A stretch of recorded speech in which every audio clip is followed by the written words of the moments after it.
Eating since at I'm lunch. not getting home until about 8 o'clock tonight. Oh, gosh. What do you Well, have? we are live. Oh, we have VSO tonight. No, I'm going to Doty Elementary School in Worcester. Thank you for your patience, Alex. We are ready to hear from you. You may know we heard from Catherine Dimitrick this morning. Another planner is all I'm saying, and we know that there's ongoing conversations about potential areas of agreement. So that's what we know, and we're glad to have you. Excellent. Thanks so much for making time. I know you've had lots of witnesses. So I'm Alex Weinhagen. I'm the president of the Vermont Planners Association, and we are a volunteer professional organization. We are a section of the Northern New England chapter of the American Planning Association. And in my day job, I work as the director of planning and zoning for the town of Heinsberg, and I've been working for the town for about 20 years now. So we have Vermont Planners Association has about 150 members across the state, variety of planning roles from municipal planning, which is what I do, regional planning like Catherine, state agencies like Jacob, who's in the room there, as well as professional consulting planners as well. So we have a pretty diverse membership. And we have a legislative committee that keeps track of legislation and tries to offer assistance to you folks that are doing good work in Montpelier. And that group took a good look at the bill after we got the version that's in the House, H68 from Representative Bongartz back in December. And so we've taken a look at the Senate bill as well. And if I can say one thing sort of overarching, we think these are good provisions. This is a good bill. And there are some sections that in our written testimony that I submitted to Scott that I think could be made better, or at least have some clarifications made in various sections. And I'm happy to take questions about any of those. But by and large, we feel like this bill is a good bill and will help move us forward. I think that there are a variety of provisions in here that will make incremental change, and that's the appropriate thing to do at this time as a part of this housing crisis that we're in. I think that we should be thinking about changes that are relatively straightforward and could be passed in this session with a commitment to coming back in 2024 and doing more.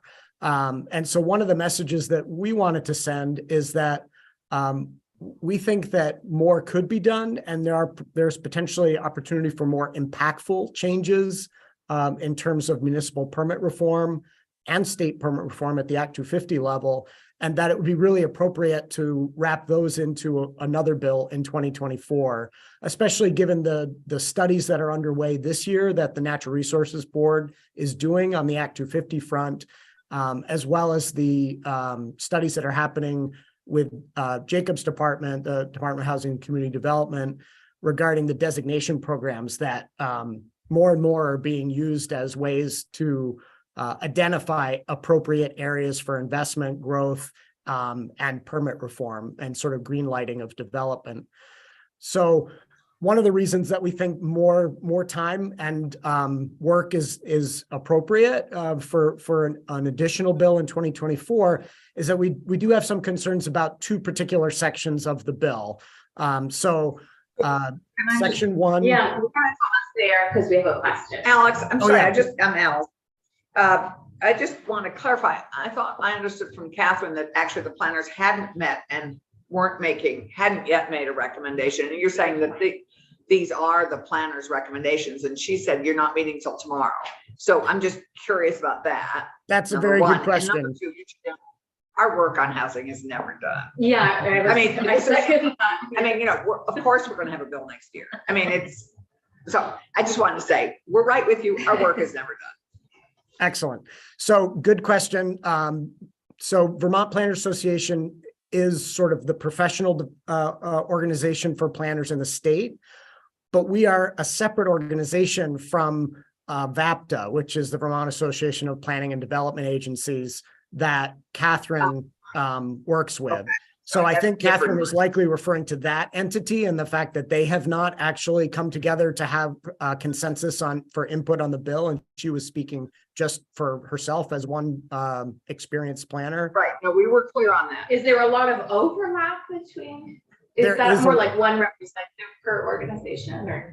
There is a lot of overlap and there's often confusion at the State House about who VPA is as opposed to who VAPTA is. I can tell you that Catherine's organization largely represents the regional planning commissions in the state.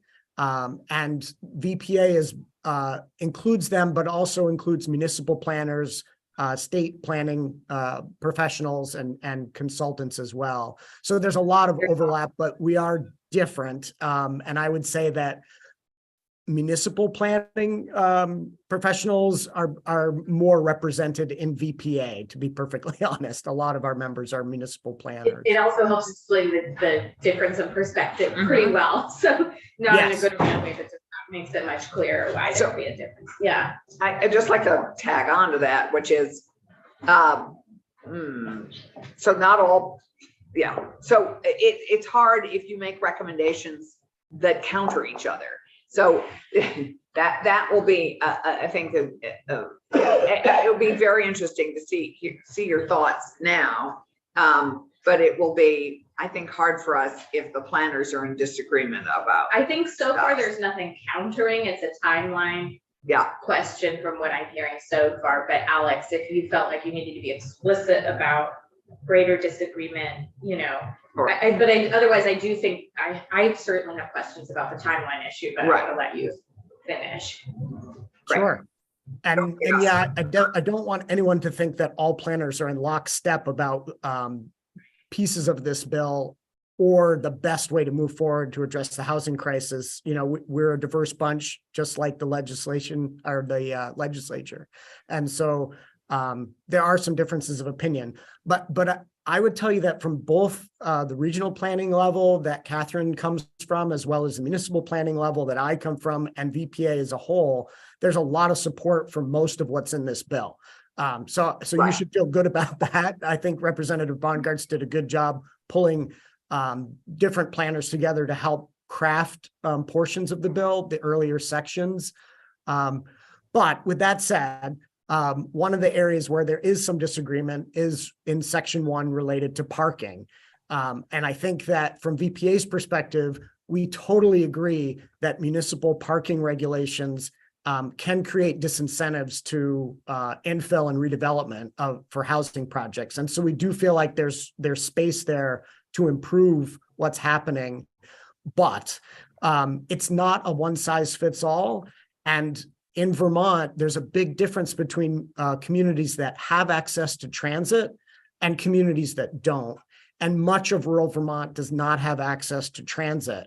And so to assume that because getting rid of parking requirements or greatly reducing them in urban areas like Burlington, where there is transit and there's extensive public parking facilities, assuming that will work in smaller urban areas or rural villages is not so much a good idea. And so what we would recommend is that these changes to the way municipalities can require parking be tied to the type of use, the type of housing that's being proposed, so that it's actually calibrated based on need, not just an arbitrary number that's in a zoning regulation or an arbitrary number that is in this bill. And that it also reflect the level of transit availability in an area. So for example, in Heinsberg, we changed our zonings several years ago to do just that. We used to have very strict tabular requirements for parking. If you had a house, you had to have 2 parking spaces. If you had a business of X square feet, you had to have this many parking spaces. We changed that to say, these are guidelines and that the actual parking requirements will be decided by our development review board based on the need that the developer is demonstrating. And as a result, we've had several projects go in where parking in the range of 1.5 or 1.25 spaces per dwelling unit seemed very reasonable.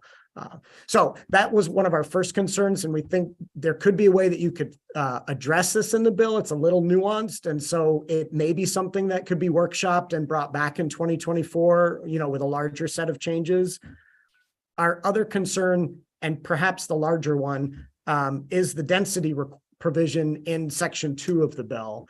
And this provision, portions of Section 2 are fine, but the section of that deals with compelling municipalities to allow at least 5 units per acre across wherever there is municipal water and sewer service is problematic the way it's worded now. The intent is fine, and I think most planners would be on the same page that allowing for increased density in areas planned for growth is important. And frankly, some municipalities are just not making strides fast enough to address the housing crisis on that front. So having some preemption at the state level is not a bad thing, but not every municipal water and sewer service area is the same. And there are plenty of examples across the state where municipal water and sewer has been extended to address a public health issue or a waterfront water quality issue. And those are not necessarily areas that we want to see higher density growth within. My community of Heinsberg is actually a good example. We have a water and sewer service area that's informed by history. It's been around for many, many decades. Our water service was extended to serve 3 of our mobile home parks in the 90s due to some water supply issues there. And Heinsberg has been on sort of the forefront of smart growth planning. We were one of the state's pilot communities in the early 90s exploring that concept. And for decades, we have been planning for a very vibrant village center, and we've zoned to allow for greater density in that village center, while acknowledging that there are pieces of our water and sewer service area that are outside of that. And we don't want to prioritize high density development in those areas. We want to prioritize that in our smart growth village center, where we have access to transit, where we have services, where we have sidewalk systems, all of those things. So the problem with the bill right now is that it requires that density across any municipal water and sewer service area, and that doesn't acknowledge the diversity across the state in those areas. So again, we think that this is ripe for reform, but we think it probably makes sense to workshop this more and bring it back in 2024, perhaps with some more impactful suggestions along the lines of what other surrounding states have been looking at, New Hampshire, Maine, Massachusetts, in terms of affordable housing targets and the like. So Alex, I appreciate this concern, and Catherine addressed this a bit, when she talked about the water and sewer being taken out a long road to serve an industrial park. And we don't want all that development along that route, and yet it's served by water and sewer. My question for you is, can't we fairly simply address that this year by limiting it only to downtown village centers, smart growth areas, and not wherever? And why can't we limit that now? Why do we have to wait for next year? Because we could easily do that with our language now. Yeah, it's a good question. And other sections of the bill attempt to use the designation areas for priority housing on Act 250 reform as well. So I want to say that, yes, you could do that, but as Jacob can describe to you, the designation areas were never designed to serve that purpose. That they weren't designed to be used in this manner, and they are more and more becoming used that way. And that's why there is a study happening this year that Jacob's department, DHCD, is working with a consultant on to reform the designation program and see if it can actually serve that purpose. Right. So bringing it back in 2024 would allow us to leverage that study and have a well thought out approach. Got it. That's We're gonna why. go Jake right after, so that's helpful. We have 2 minutes left for other questions. Does he want to finish going through it? Oh, do you want to? Yeah, I think I would just tell you that the remaining sections of the bill that we've highlighted in the written testimony We're supportive of those other sections and we're just making some basically clarifications and suggested revisions to strengthen them. So with regard to duplexes, we have some suggestions there. With regard to limiting appeals, we have some suggestions there so that appeals based on character of the area can't be made not just for conditional use review projects, but also for subdivisions and other kinds of development review that uses that same standard. Rather than trying to squeeze that into the next 60 seconds, I'll let you just review page 3 of our testimony, and I'm happy to come back. I'm happy to field additional questions. However we can be helpful, we're happy to do that. Senator Harrison.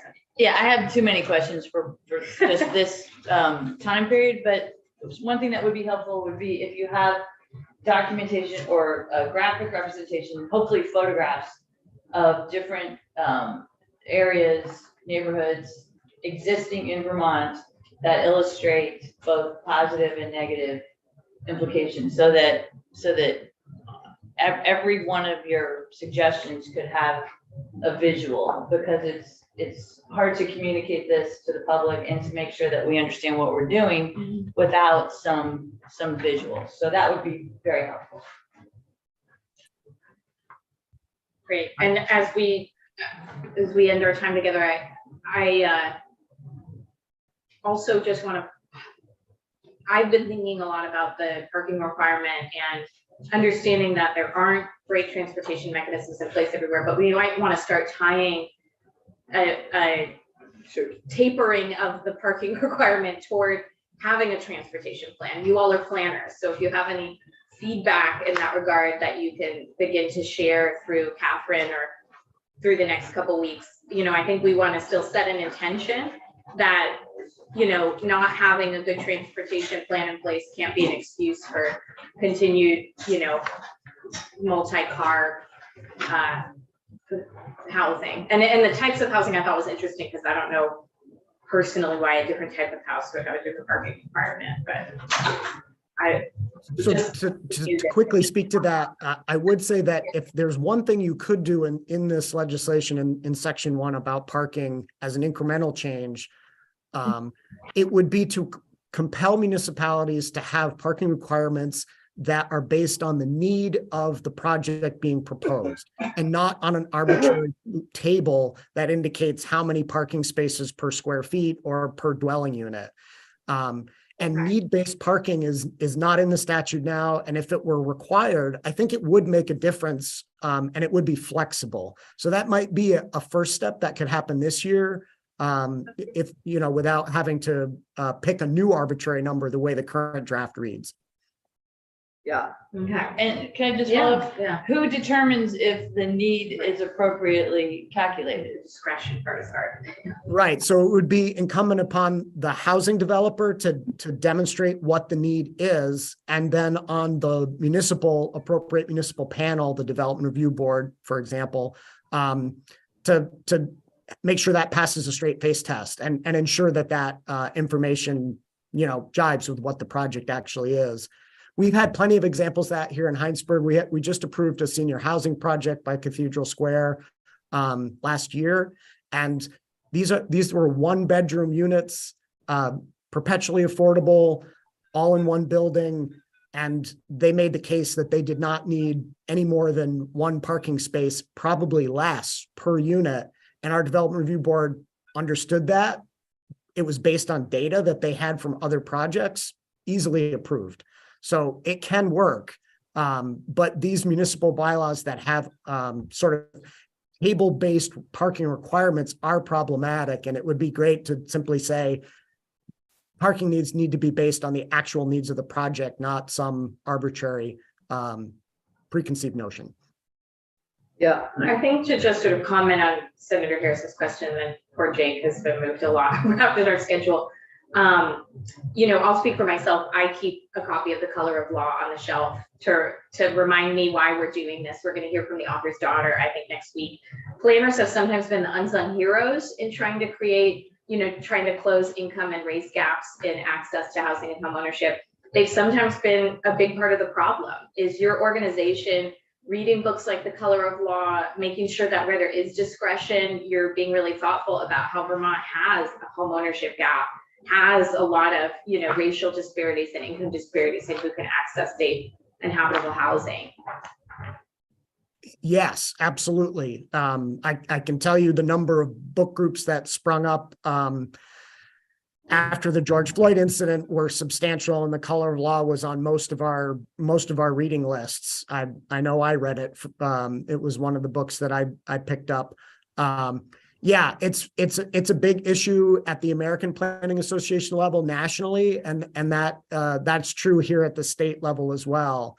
So I think that if planners are one thing, they are heavy thinkers, and all of us are thinking about that, knowing what levers to pull to help address those issues. You know, that takes some time and some trial and error. But we're certainly here for that. And yeah, I think we're doing the best we can to address those issues, just like the legislature is. Thank you. Thank you.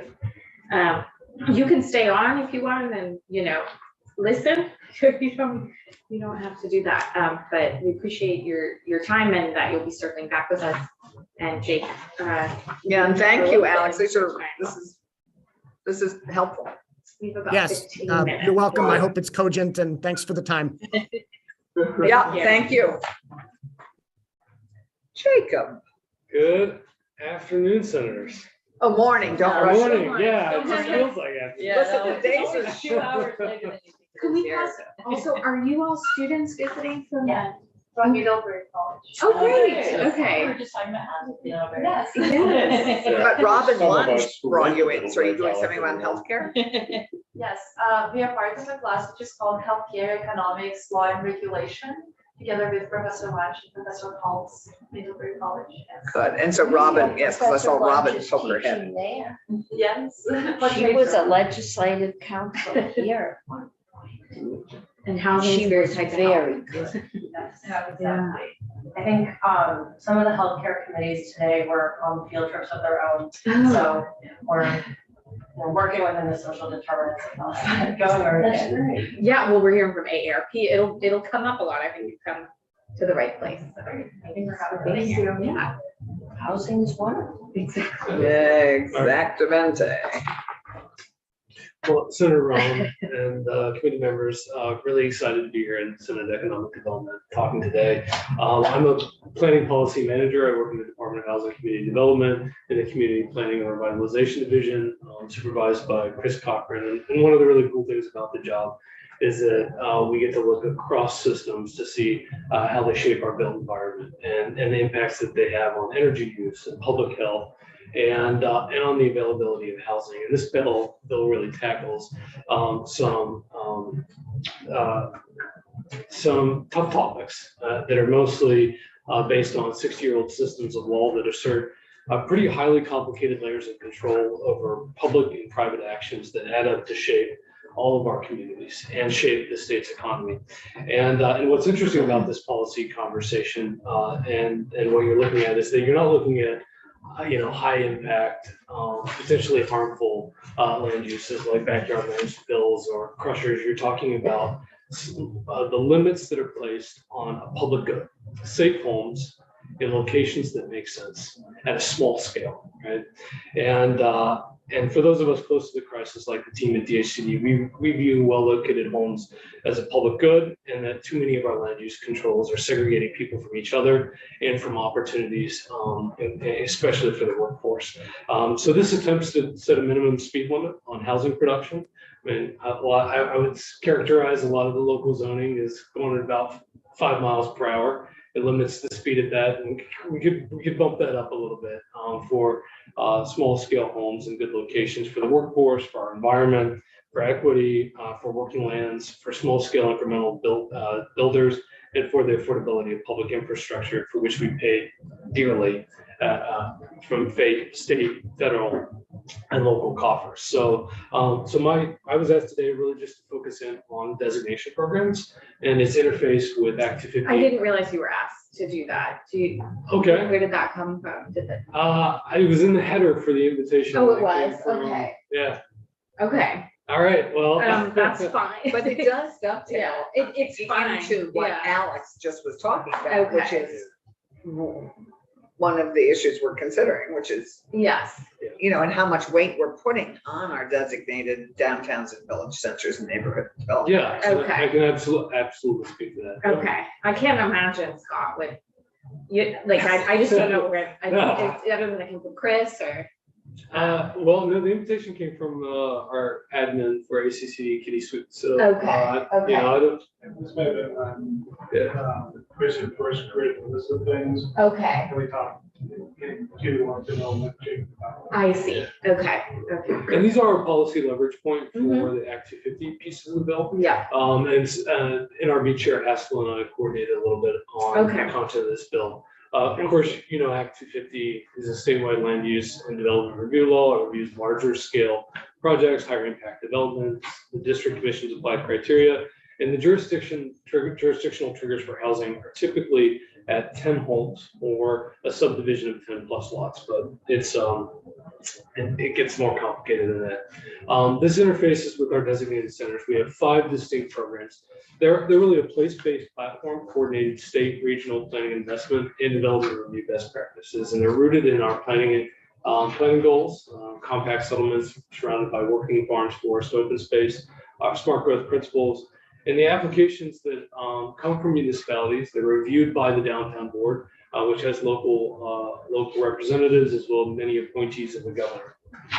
There are 3 core designations and 2 add-on designations. It's like the egg white and the egg yolk. Yeah. Are we hearing a recommendation from our designated downtown centers about their support? Because as you will recall last year, they have voiced concern that they are under supported by the state. In fact, the state doesn't support them at all.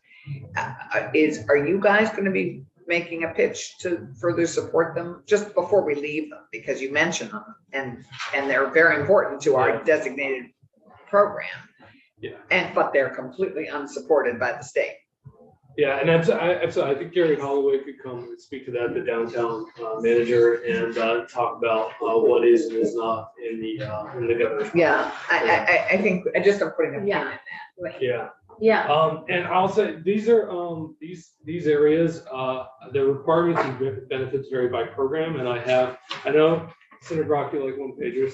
This is a 1-page guide to all the requirements and all the benefits that are available to One page of big print. Yeah. Well, we don't have the big print on this.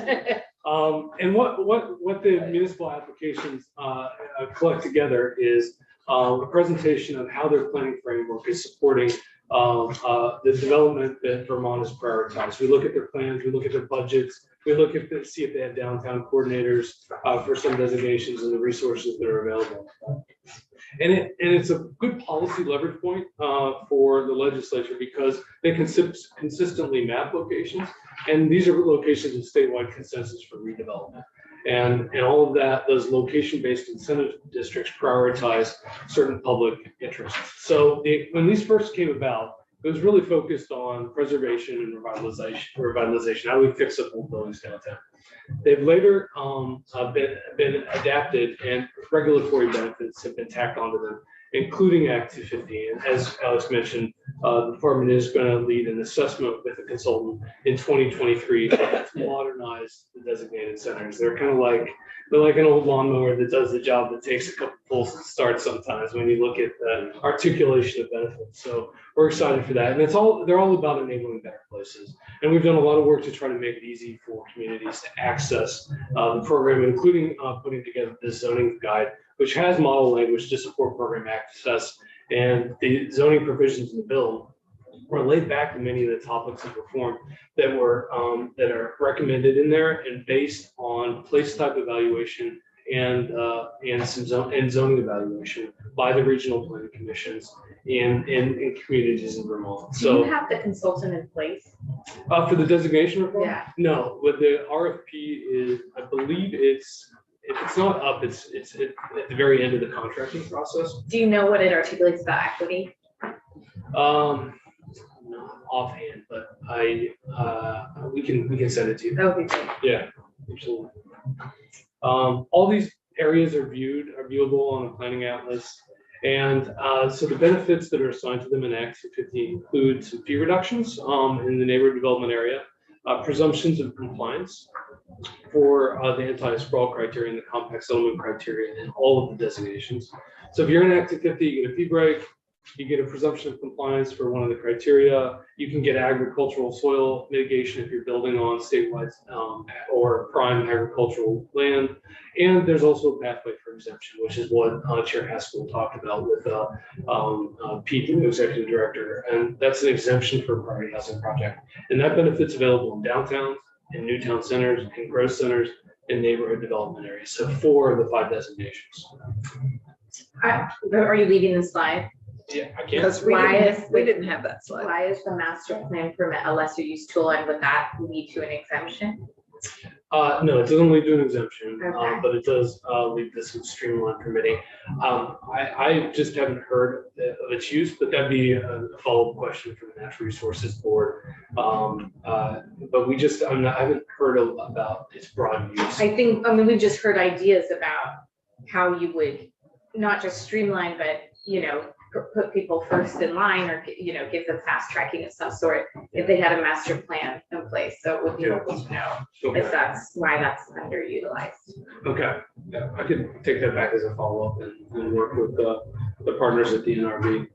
The priority housing projects have really been beneficial and have driven a lot of interest in the designation programs. It's an exemption that was created in 2013.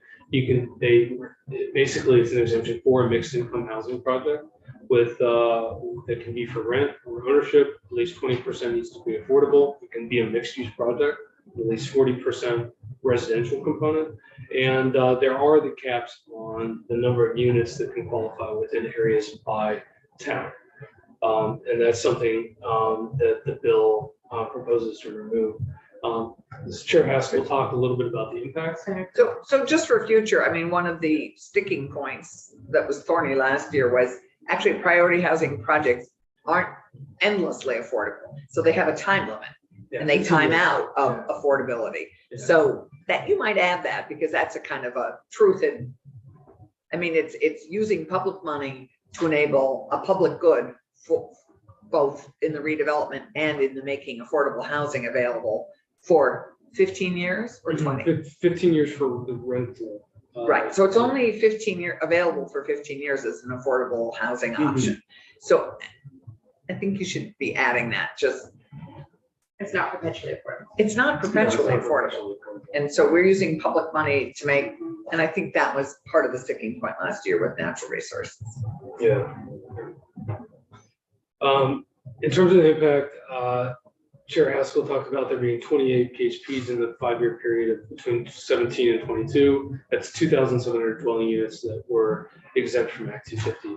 Within Act 250, within the same period, there were about 70 residential projects and about 3,000 housing units. And I just did a back of the napkin look at the housingdata.org today to see, well, what are the total number of residential dwelling units that are permitted within a 5-year period. And it's not the same 5 years, but about 12,531. Sorry. So I was just to follow on Senator Carson's question, none have come out of the affordability. Not yet, because we haven't hit that 15-year period. Do you know when the first one will hit that 15? So if they were created in 2013, they were Okay. probably 2028. around, yeah. Okay. Yeah. I don't know if you're looking at that or you have a potential, like a plan to, I think the idea kind of like TIFs is like you're creating more housing capacity, so that should help the market, and that should kind of plateau the rental increases, but that's kind of a theory. So, I don't know if you all are going to start looking before it's a crisis at, is there a step off or something that doesn't all of a sudden have rents going up a ton or people getting kicked out of the house. Well, exactly, because it's sort of like rewrap, except people may have lived there actually for 15 years. Yeah. Like, Yeah. So sorry, this impact is these are things that were exempt. The impact is The 2,700 units. 2,700 units were exempt from Act 250. Okay, I gotta stop and say that. Okay, I mean, it says Yeah, impact, but it doesn't. PHPs, I'm sorry, yeah, I used too many acronyms, but the priority housing project is an exemption. And so the 28 projects, 2,700 units exempt from Act 250. And so you're seeing about 25% of the total dwelling units permitted are going through Act 250. And that's just an indicator of, you know, what's the total volume of what you're looking at. And it supports projects like these that are more naturally affordable just by design. Smaller units, 1 bedrooms, 2 bedrooms in walkable locations. So what the bill does, it maintains priority housing project exemption, but eliminates dwelling unit caps, which is what the governor mentioned in his inaugural address. Expands the priority housing project exemption to designated villages with permanent zoning and subdivision. Are you talking about our bill? Yeah, your bill. Okay. I The thought we bill. were like reflecting this back to us. Okay. And then changes jurisdiction from 10 dwelling units within 5 miles within 5 years to 20 statewide. Exempts all housing projects and mixed-use developments of 10 or more units within the neighborhood development area designation. And that's currently a benefit exemption that's only available through the priority housing project structure that ensures affordability for 15 years, as you pointed out, Senator Clarkson, and then defines subdivision of 10 plus lots in an NDA without the 5-year, 5 miles. So that's We also increased the housing cap from 10 to 20 for market rate housing. Is that in there? no, you eliminated. I thought you eliminated that one cap. So it's from 10.55 to 25.5. Well, We didn't eliminate the housing cap. We rate the for like Oh, a market rate. How is that reflected in there? This is, Okay. the jurisdictional trigger for a dwelling unit that would be, or a housing project. The bill moves from 10 to 20. And so this is all much broader than what the stakeholder group discussed with the Bongart's bill over the summer, which was looking at eliminating the jurisdictional trigger for the 5-year, 5-mile subdivision and housing development within the neighborhood development area. The idea is that if people are doing scattered infill development, 2-lot subdivision here, 4-plex, 5-plex, they can get into Act 250, but they're really doing low impact infill, small scale housing projects. So how can we create a path to make sure that low impact projects aren't going through the Act 250 review in places where we want to see things built. And then the priority housing cap unit limit, get rid of that. That's what was in the Bongart's bill and had broad stakeholder consensus. So this is something that hasn't been fully discussed in the administration. Okay, I didn't know if you were speaking for the administration in this context or. No, I was just summarizing. Okay. What's in the bill? We're probably gonna get a few more proposals on all of these fronts. And you've heard some of the testimony about some small changes. I think the only thing on Act 250 that's come up in the meantime that's specifically about housing is exempting commercial to residential change of use. Have you all had a chance to discuss that, or do you have any final comments on? Yeah, there has been some discussion over the summer months about commercial to residential conversions, both within mixed-use buildings. That was part of that stakeholder group discussion. There is a benefit in the bill, the zoning provisions about if there's a mixed-use project that's also mixed income, that they get a habitable floor bonus and a 30% density bonus with any permit issued. But in terms of an Act 250 benefit, there's nothing in the bill. I have no position to report on that right now. Okay. Just a quick one. Did the 5 miles, 5 years provision get discussed in the stakeholder group? Yeah, and the consensus there was to eliminate it for a neighborhood development area designation. Okay. Yeah. Yeah, I mean, just so you're clear, this bill is gonna go from here to natural resource appropriations and what we are starting to hear as well, people build just to these caps. You know, that if they hit a population cap or another type of cap within 5 miles, 5 years, that are the 10 versus 20 houses, they just build to the cap and then they often don't want to go through Act 250. How would you sort of speak to that from a housing perspective? Do you see that as something that's been a real limitation and a problem when people are hitting caps? Yeah, the dwelling unit caps for the priority housing projects. Yeah, that has been a barrier. I think there's compelling testimony from Zeke Davidson when he was talking about his Middlebury project, where because of the population of Middlebury, they were hitting that cap that means that their project couldn't qualify for a priority housing project exemption, and so that means that they're losing time, they're losing money. Even though the municipality has done good planning and regulatory work to say yes to housing in a responsible way in a good location.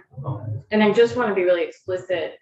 You're speaking to what this, you know, small stakeholder group did, but we're probably going to need to hear from Josh Hanford on the administration's official position on these provisions, because my sense is that Josh Hanford and the administration is supportive of some of the Act 250 changes. So I don't want it to appear that DHCD is neutral. From No, your I just don't want to testimony. jump ahead of my boss. Yes, that's fair. Yeah.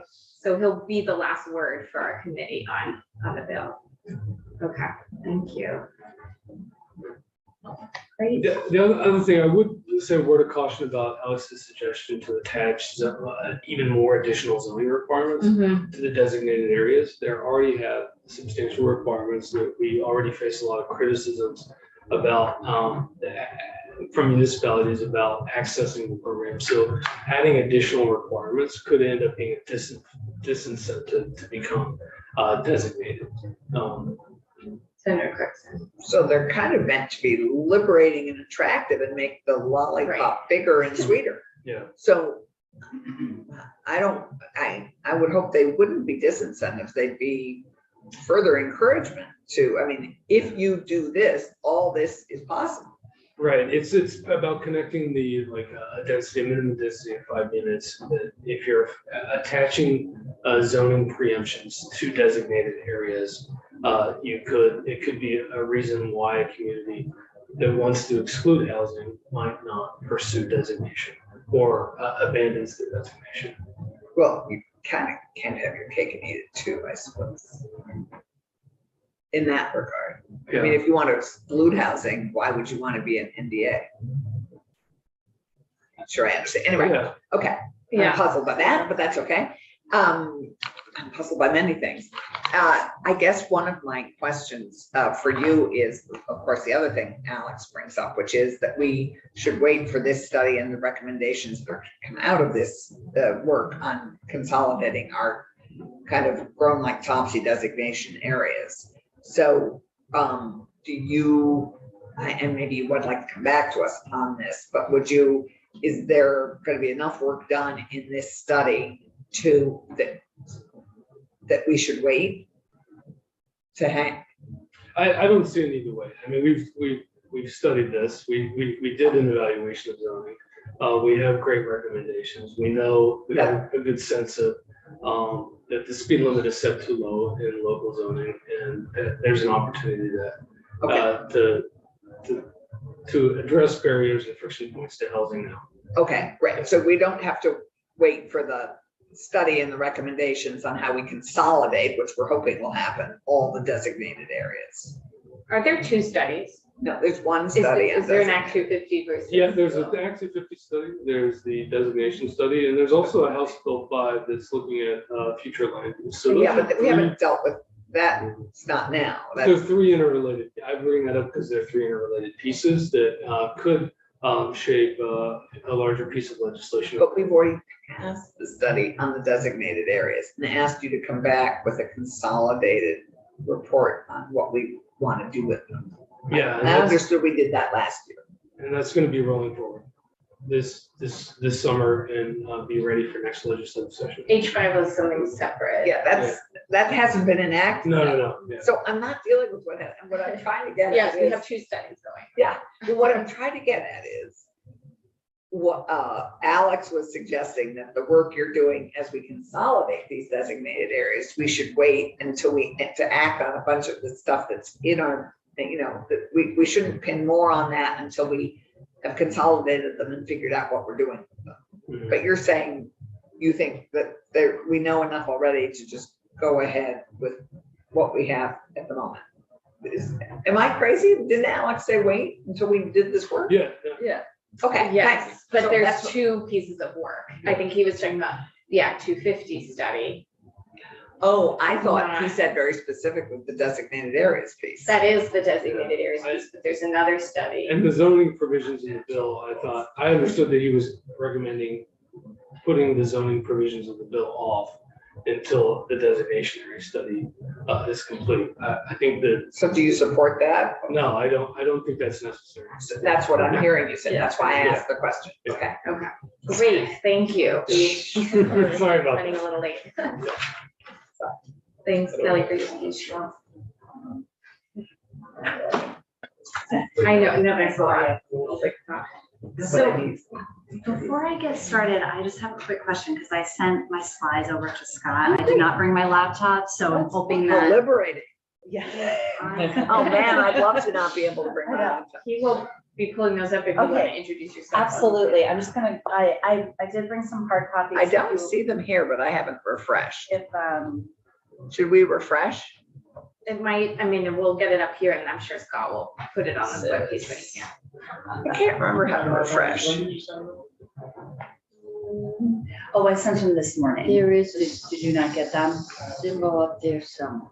It's in that big block in the middle that says legislaturevermont.gov. There's a. Do you have there's a- hard copies of the same thing? I just have hard. Oh, yeah, no, I found the refresh, but she hasn't. Oh, I Scott see. hasn't done. But I can, I brought some Okay. other things. So first, let me introduce myself. Yeah. Hi, Kelly. Hello, everyone. It's Good to see you. Good to see You you. know as well. everybody. I haven't had a chance. We to meet you. actually, I'm Wendy Harrison Yes. from Wyndham County. We met a long time ago in a transportation group. Yes, and your face was very familiar. So nice to Nice see you to see again. you. Yes, I'm Kelly Satterpour with AARP Vermont. I serve as the Associate State Director and I lead our livable community work for AARP. We love you. And we're running a little short on time, so we So- might let you get through things Yes. and then. That sounds general good. And questions. I'm sorry, Scott, that the slides didn't come through. So I will get those to you. Okay. And We like slides. We're sorry They're- about that, but. they're nice because they're Okay. visual. Yeah. So And they have Bethel in them. not this time, but No, I was usually like, they "Oh, you do. didn't know that." So thank you for the opportunity to testify on housing needs for older adults. AARP Vermont supports the provisions in the Housing Omnibus Bill focused on increasing opportunities to diversify our housing mix, making it possible for what we call missing middle housing development by removing local zoning and state regulatory barriers that can block, slow, or make more expensive the production of quality, affordable, middle-income homes, particularly for older adults. Right. So a little bit on the demographics of Vermont. I don't think it will come to any surprise to any of you, but we're an aging state. And our demographics are changing. By 2030, 1 in 4 Vermonters will be over the age of 65. So a quarter of our population over the age of 65 by 2030. This is also true for the rest of the country. So America is aging. The country's population of older adults is experiencing unprecedented growth. It is estimated by 2035 in the United States, older adults will outnumber children for the first time ever in our nation's history. So as we're growing older, we are living longer, healthier, more active lives. The average life expectancy in Vermont is 80.5 years old. Many Vermonters are also living well into their 80s and 90s, and they remain active, engaged contributors to their communities. So I'm going to share a little bit about from Department of Aging and Independent Living's state plan on aging. So they did a needs assessment. This ran from 2018 to 2022, the state plan on aging. They're updating that state plan right now. And the needs assessment looked at both service providers. So they heard from 223 service providers who primarily are serving more sort of older Vermonters, 80 plus, and those with higher economic and social needs. And then they also heard from older Vermonters, 65 and older. And from the service providers, what they identified as the top needs for older Vermonters in the next 5 years was housing, healthcare, and financial security. And among, specifically on housing, a wide range of related challenges emerged, which was affordability, quality of housing, long-term care options, and the need for home modifications and home repairs. Older Vermonters reported in the needs assessment the need for more help for home maintenance and yard work, housekeeping, and home modifications and overall living expenses. And then more recently, AARP, we conducted our Vital Voices survey, which is, we did this in July of 2022, so it's more recent survey data. We interviewed 711 Vermont residents age 45 and older on important issues around aging. How did you identify them? Why were, I'd love to be in that study. So it was a combination of phone interviews and online surveys. This, so we asked questions on retirement, financial security, social security, but I'm going to talk a little bit more specifically about what we identify as livable communities and specifically what came out of as high importance amongst those that we surveyed. And this is a combination also of AARP members and non-members because it is 45 plus. And so one of the first questions we asked was, what are the top important issues that are facing your life? And number one was being able to age in place. And we know that that's true. Survey after survey that AARP conducts both nationally and within Vermont, we know that there's a high desire to be able to age in place. That means staying in your community and perhaps staying in your home. It always comes in, so it's at 82% want to be able to age in place.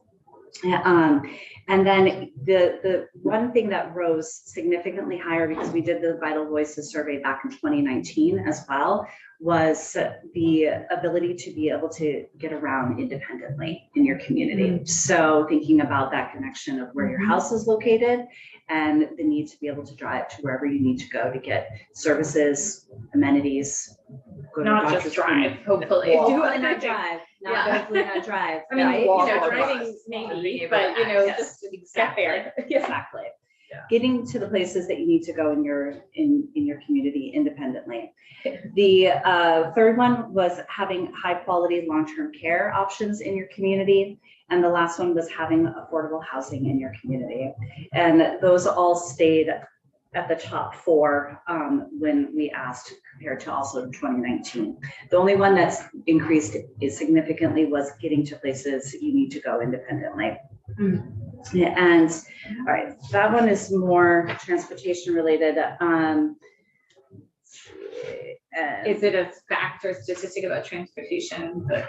That you would, I can send them all Yeah, to you please do. if you want, because there's lots of. Well, you're sending the slides. I'm Aren't those sending the all slides, that you're yeah. sending or sent.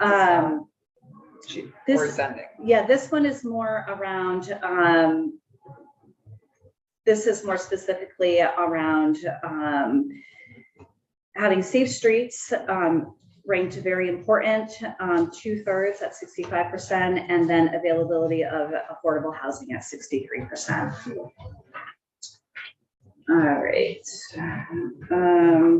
Okay, this other one I wanted to highlight as well around, oh, yes. And tag it. So affordable housing becomes, as people's income as they age, as their income is perhaps more constrained. Exactly. The affordable housing piece is critically important.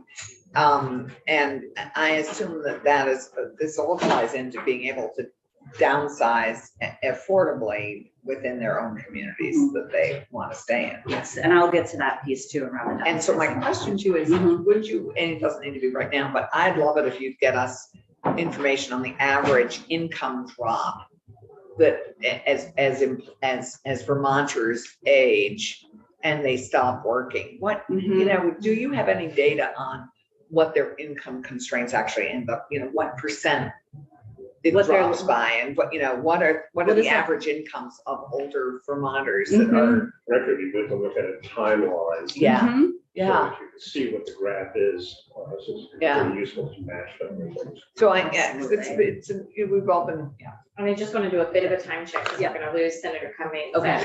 We have one more We're losing witness. it. You have one more And we're gonna witness, lose- okay. Yes, yeah, Okay. so we I better will, get I will try to get through these Grants. really quickly, yes. Sorry. And I do just want to say, so I will follow up on the income piece and what it means to live on a fixed income for an older adult. And So- what that average is. Yep, And you'll get us the absolutely. slides. all right. So I do also want to highlight these other pieces around what are some of the factors that make it difficult for you to be able to age in place? And so increasing property taxes, I don't think that that comes to any surprise, that came in first. But the other two that were, that also rose was heating and cooling costs and increasing maintenance costs and home modifications. And I think that that's really important when we think about the size of homes that we're living in and how we're able to maintain them as we age. So that has increased. And then, None of your statistics also deal with the loss of a spouse. There's somewhere during the aging process, that's a frequent issue. absolutely.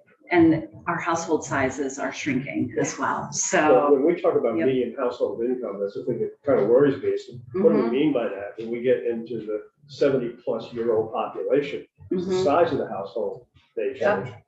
Yeah, it's, an awful lot of couples can maintain it when there's two of you, Yeah. Exactly. but when there's just one, right, then just, Different dynamic. it's a entirely. very different dynamic. Well, your income, yeah, that's big impact on income. Not Social security necessarily, and, oh, well, yeah, that's, yeah. yeah, and then just the last one, and I've shared this before this committee, is just, we asked the question again around support for accessory dwelling units. Would you be in support of updating your local ordinance to allow for the building of accessory dwelling units? And 83% said that they would, and it was at 8% said that they would oppose it. And then there was a number who were just neutral. So, and that stayed the same from 2019 as well. So, and went up 1%, so insignificant in that way. So a couple of other important highlights I do want to just share from it. So sharing from the demographic perspective, and then as we look around our communities and how they've been designed, the majority of our housing stock is very old. 1 in 4 homes have been built before 1940. And so that means that the majority of our homes have been built for able-bodied 35-year-olds. And so how our housing needs change as we age, and to meet those cognitive and physical changes that we all experience as we age, becomes even that much more important. And to your point, Senator, as well, as like, our household size is shrinking. So almost 70% of Vermont households have fewer than 2 people in them, and a quarter of our households are single person households. But yet our housing type hasn't changed over the years. We still continue to predominantly build single family homes, which aren't necessarily always meeting the needs of the diversity of our population and what they need. Zoning regulations have long favored standard single-family homes, and it's been hard for others to be built over time. And so I think it's important for us to think about, I always, when I'm out in communities presenting on housing, and when we're having difficult questions around, you know, what does it look like to be able to successfully age in place, and asking yourself, how does your community look, and where will your adult children live if they want to remain in your community? Are there places where they can find a home in your community? And where will downsizing empty nesters move to in your community? And where will teachers, police officers, social workers, people with moderate incomes be able to live in your community? it's already a question. So we see missing middle housing types as an important part of the housing solution. And where these structures do exist, they often go unnoticed because they blend in really well with single family homes. One of the other slides that I had was just, we've done a number of missing middle housing walking tours in Burlington in collaboration with the city's planning department in the South End. And if any of you are ever interested in going on one of those tours to look at how well these types of missing middle housing that have been grandfathered in, because if you were to build any of them today, it wouldn't happen because of current zoning regulations. You can see how compatible they can be within the single family homes. So ARP supports addressing zoning barriers that are preventing missing middle housing types from being built. A livable, age-friendly community includes a range of housing options at various price points and allows for different types of housing, including co-housing, home sharing, to be allowed to support older adults. I do have, this is from Dale, Department of Disabilities, Aging and Independent Living. And this has got some really nice stats as well. And I'll send out the link to this so that you have it. Pass around the electronically. other thing you have on your. So I learned that we're yes. losing a majority of our committee in 7 Yes. minutes, and Yep. I really want to give Yep. Mr. Sawyer a chance to speak. So Absolutely. thanks so much. Absolutely, and I will, if you do want a hard copy of these, I Yeah, will leave them yeah, here. This is sure. on missing middle housing, but I can also send everything electronically too. Right. So Thank you. we You're also, welcome. Thank you. we also want to know how you feel and what you're doing about home sharing. Oh, yes, I can. Yeah, that's a- Let's talk offline, but I Sounds do good. feel Yeah, no, for just- Mr. Sawyer, we're gonna lose our, we're gonna. Goodbye, Jacob. Okay, Chip Sawyer, thank you for your patience, and you can speak as long as I have 3 members here, I believe. So, Okay. Did you guys? that would be another 7 or so minutes. Thank you, and apologies for Well, thank you. being Good last. morning. Thank you for the time. Should I share my testimony online or just, I think it's been provided to everybody. We just got it right in front of us Okay, now. all right. It's up.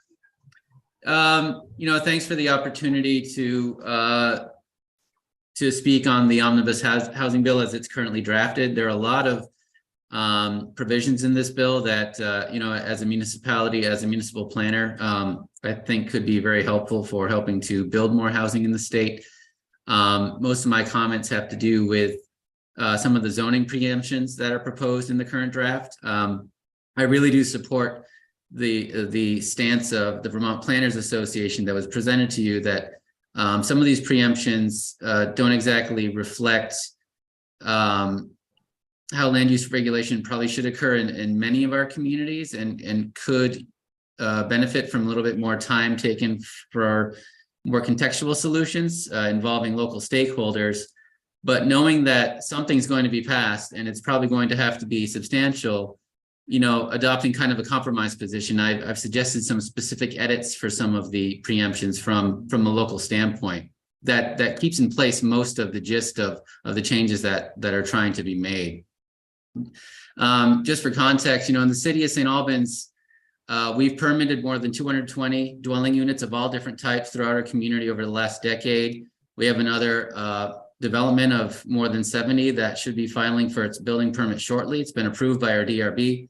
And as a municipality, our administration has actually made a goal of building 200 more housing units in the next several years, mostly based on conversations with employers who are having trouble recruiting and need to have more housing for their employees in our community.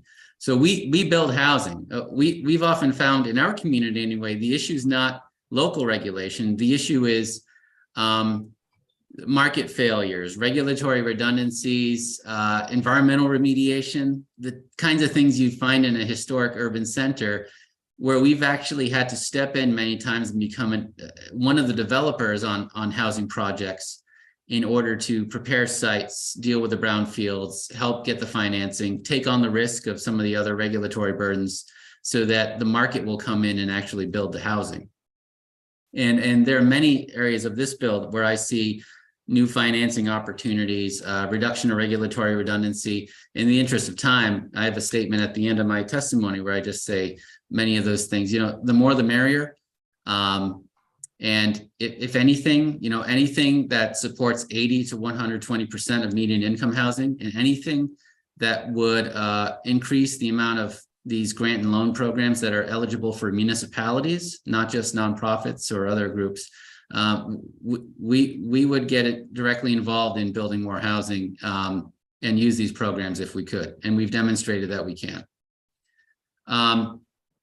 But my comments on some of the zoning language have to do with just what we found works and doesn't work for housing, regulating housing and building housing in our community. And I've actually put in some kind of in the weeds suggested text and highlighting in my testimony, and I apologize for that, but I found that, for instance, in our community, when it comes to the parking rules, often the issue with many missing middle households is that they don't have the widest choice of housing opportunities in our communities right now. They have to get an apartment where they can, and oftentimes they don't have enough parking for the cars they own. And they end up getting parking tickets. They end up having to pay a fee to park in a parking garage that's a half mile away, especially when we're in winter parking ban season. And I sincerely ask that you please require us in some cases to require more than one parking space per dwelling unit, especially for missing middle housing. Most dwelling units are going to need 2 spaces, not only for the 2 cars they might own or the car for visitors or other family members. So I've suggested some language that would allow us to require 2 parking spaces as a baseline, but then only 1.5 parking spaces per dwelling unit for the large properties of 20 or more units, where you start to get diminishing returns on all that parking capacity. And I've also suggested language that allows municipalities that do regulate parking by bedroom to continue to require parking per bedroom, because the language as stated in the draft bill right now could be construed to say that you can only require parking per dwelling unit, not by bedroom. And so I've suggested that, parking 2 spaces per bedroom for studios or 1-bedroom units, but then once you get above that, only 1 space per any additional bedroom. That reflects what we see here in Franklin County, even in our city. It's very car-centric. There's a lot of commuting. Most people who live here are commuting out to work, and the people who work in our city are commuting in from elsewhere in the county. So that's my request for revising that language in the bill. In section 2, the density standards are very interesting. I'd like to see how these play out, but I would just ask that the wording be more focused, that the word density standards and the word setback and lot coverage get used instead of the catch-all term of dimensional standards. Dimensional standards, when it comes to zoning, it could be a huge thing. It could be setbacks, it could be lot coverage, it could be misconstrued to even lend to form-based codes or historic preservation. There are a lot of rules in zoning that have specific functions and serve public good, and they're considered dimensional, and they could get caught up in this net. So I think that if we want to allow a density of 5 units per acre, please use the word specifically density standards, not dimensional standards. And if we'd like some of that missing middle housing to be regulated the same way that we regulate single family housing, choose a couple of the fundamental pieces that most often might get in the way of that development. And that would be setbacks and lot coverage. But I sincerely discourage folks from using the term dimensional standards. That's just too wide a term that could lead to some unintended consequences if it's implemented on the ground. Also in section 2, I think the wording on allowing mixed use and affordable housing developments to add an additional floor and have a 40% density bonus, I would request a 25% density bonus. You'll find that what I found is most bonuses in zoning typically are around the 25% mark. And also if you're looking at what might be a 3-level building and trying to get it up to that 4th level, well, there's your 25% density bonus. I think 40% might be shooting a little too high. That's just a request. But also I do think that we should be allowed to require step back conditions for those upper stories, especially where a building might be like in our community, might be built right next to another building and could be blocking windows that people have had for 20 years, or could create snow loading issues, which is something that buildings next to each other when they're tall can affect each other. So I would at least ask that municipalities are allowed to step back some of these stories if they can find a significant reason for doing that when they're before the Development Review Board. Good thought. Yeah, I looked ahead a little bit to section 4, and in case we buy some time, we hear these concerns loud and clear about the duplex plus the ADU Yeah. plus all of that. We went through a whole thing in our community where we made a point of removing the term duplex from our regulations because it was getting confusing. And then I see it in the bill. I'm like, oh no. I mean, we'll do what we have to do, but I do think that we went to dwelling unit, single dwelling, single unit dwelling, 2-unit dwelling, just went, consistent across the board. And those little words like that, when you're carrying out zoning in the field, they actually can lead to complications, misunderstandings. The little words do matter, the way you define things. Yeah, thank you. This is very Yeah. helpful. I'm on the executive committee for the Vermont Planners Association. I'm speaking to you right now as as a employee of the city of St. Albans. I would hope that if some of these preemptions do carry forward in an introduced bill, that you would consider some of the revisions I've made. But I really do. I do think some of the points that VPA's made about taking more time for more discussion. I don't think there's been a lot of local stakeholder involvement in the drafting of some of this language, especially the preemptions.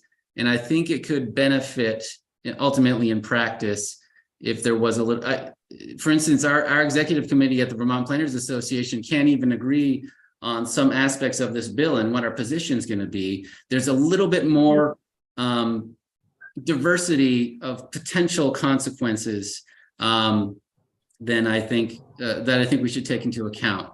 And the one last thing I would say is I would request that some of these preemptions be limited only to proposals for new structures, not for existing structures, because new density rules and the inability to provide to apply certain standards to, say, historic buildings could remove our ability to adequately carry out historic preservation in our communities for historic buildings, whereas these rules would be just fine if they're applied to a new development that should, for instance, maybe be treated just like a single family home or enjoy the new density standards that might come out of this bill. So I would hope that some of these preemptions could be considered only for new proposed structures rather than having some sort of unintended consequences on historic buildings that might get proposed for being chopped up or having pressure treated fire escapes have to be put on the front of a historic building because it gets turned into a fourplex and so on and so forth. Right. I have found nothing trumps historic preservation, but we'll definitely make sure that. Well, I know everything's on the table when it comes to the housing crisis, but that's just I know there are communities, and our community lets you turn a historic home, lets you increase the number of units in a historic home, but I'd like us to be able to have the leeway to make sure that that we're not preempted from making sure that home still adds to the character of the community. Right. And I just want to, when you enthusiastically support Section 18, the bill has a new draft. Is that the wastewater? Yes. Duplication? Okay. Yeah. That is the current version. So I just wanted to. Oh, yeah. Thanks. Yep. Thank you. So we have lost our quorum and it's right at lunch. Thanks so much for your comments and for the clear written testimony. Very helpful, Chip. Thank you. Stay in touch with Senator Brock as well. I mean, you can stay in touch with any of us, but it's easy when you see something or you hear something to let one of the legislators know. And we really appreciate your time and input. All right. And I appreciate your time. Thank you very much. Stay warm this week up Yeah, in you St. too. Albans. Have a chilly week.